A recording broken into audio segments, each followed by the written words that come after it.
Hello everyone, how's it going? It's me, Jaylene, also known as Vancouver. I wanted to chat today about a really cool kink fetish that has us feeling the magic of fertility. That is right, today we're gonna be talking all about the breeding kink and fetish people. But first, did you subscribe to my sexy sex ed? Okay. In this video, I'm gonna be fertilizing 3 key things. Number 1, what is a breeding kink? Number 2, why do people like it? And last but not least, number 3, 3 safety tips for breeding kinksters. Number 1, what is it? A breeding kink is basically an act where someone is turned on by the thought or enactment of impregnation, i.e. the enactment of someone coming inside another person through penetrative sex with the intention of getting them pregnant. Note the quotation marks.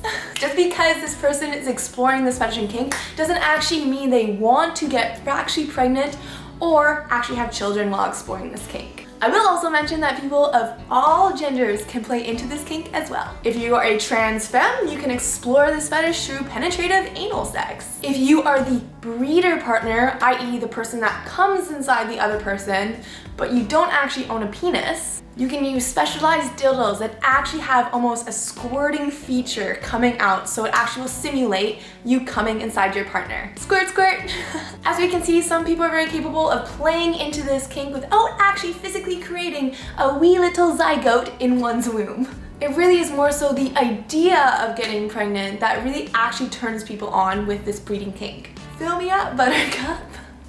But how does this idea turn them on when they're not even that interested in having babies while exploring this kink? This leads me to my number 2. Why do people like it? There can be many factors, but I'm gonna list 4 main ones here. Number 1 is, it's risky, baby. Think about how you and your partner venture into the fantasy of something that you know you shouldn't, if you're not ready to have children, etc. Because just think of the actual act of getting pregnant is a pretty big roll of dice.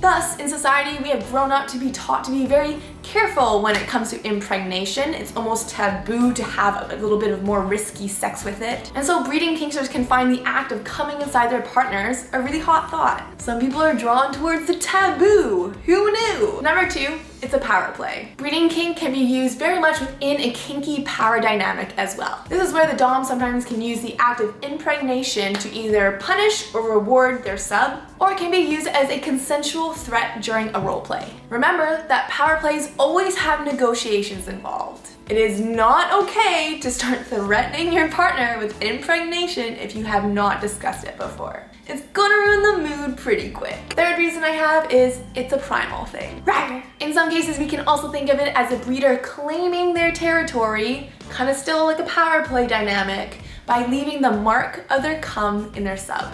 Hot thought. And the 4th and final reason of why people would like it is it connects to your feminine or masculine self. I don't usually use gender binary in my videos, but I thought this tantric outlook would help paint a little picture. For the ones who are being breeded, i.e. the breedies, you're the ones who are embodying your feminine selves because you are being the receiver of your partner's life energy. Your fertility and your nurturing aspects will probably be the characteristics that both you and your partner are focusing on during this breeding kink play. For those who are the breeders, you'll be embodying your masculine selves as you'll be the giver to add to your partner's life energy. Your strength and your ability to provide to your partner, i.e. cum, is basically the main focus of characters. Is probably what you will be assuming in terms of this role in this playtime. Obviously, these are very general, so if you do connect with your feminine or masculine selves in different manners, go with that. Okay, now number 3, 3 safety tips for breeding kink. Number 1, test yourself before you fill yourself. If you are a vagina owner and you truly are gonna have your partner come inside with their sperm in your vagina,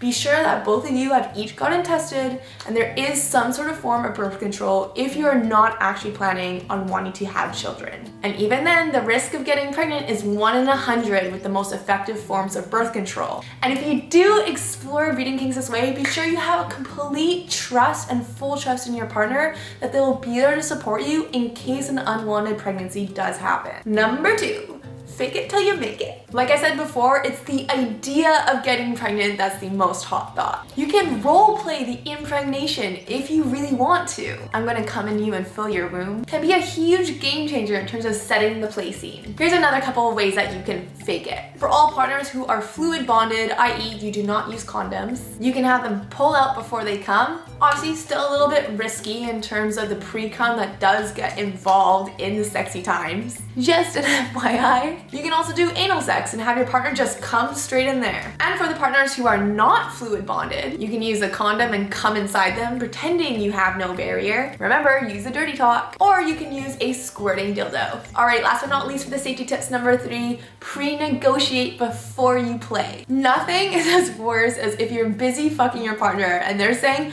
come inside me, and you have no idea whether they're actually role-playing or being real or not. It's such a mood kill, trust me. So best to actually talk to each other beforehand about what you actually do not want happening. This is so that you both are very, very clear that no matter how much sexy as fuck breeding dirty talk that you two enjoy, that you will know that there's established limits that you guys are not going to cross over. For example, I can tell my partner, I want to role play and tell you that I want you to put a baby inside me, but in actual reality, I do want you to pull out before you come. Alrighty people, now time for you to go start making some imaginary babies. And also like and subscribe if I made you smile today. Be sure to follow my bonus links below. I have so much more content to these videos, and as well as be sure to contact me for a one-on-one coaching call if you feel like you are wanting to discuss a little bit more about your kinks, fetishes, or even just your sex life in general. Thanks so much for watching everyone. It is me, Fem4. Mwah.